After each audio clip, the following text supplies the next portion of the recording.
At first, the images shocked us.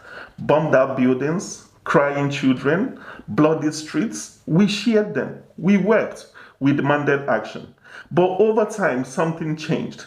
Not on the ground in Gaza or Ukraine, but in us. The horror didn't stop. It simply became a repetitive, familiar background noise. This is psychic numbing, the human brain's way of shutting down when faced with prolonged, large-scale suffering. It's not cruelty, it's a coping mechanism. But in the hands of those who cause suffering, it becomes a powerful weapon. Kloski, analysis. Psychic numbing is exploited by governments, war machines, and complicit media because they know that the more we see, the less we feel. The first airstrike on civilian neighborhood makes headlines. The 100th is just a footnote. They know that one child, a single face, a name, a story stays with you. You remember his smile, you hear her screams, they haunt your dreams. But 1,000 children, they begin to blend together, a faceless crowd of statistics, a blur of names you can't pronounce, places you can't locate, and so you scroll on.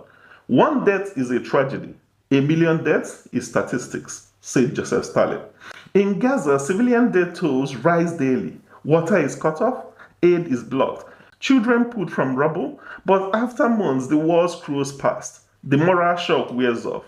In Ukraine, missiles attack used to be global events. Now, they barely trend unless something extraordinary happens. And tell me, which of you still remembers Mariupol? Exactly. The people responsible count on this. They don't just drop bombs, they drop them repeatedly until we are too emotionally burnt out to care. Because psychic numbing doesn't just silence outrage, it buys time. When one person suffers, we feel a personal connection. When 1,000 suffer, we feel overwhelmed, and then nothing. It's a paradox of human psychology. The more pain there is, the less we are able to feel it. And war criminals, authoritarian regimes, and the apologists know. They don't have to win your support, they just have to outlast your empathy. By the time the world notices again, the damage is irreversible. Cities are flattened, generations are traumatized, and crimes forgotten.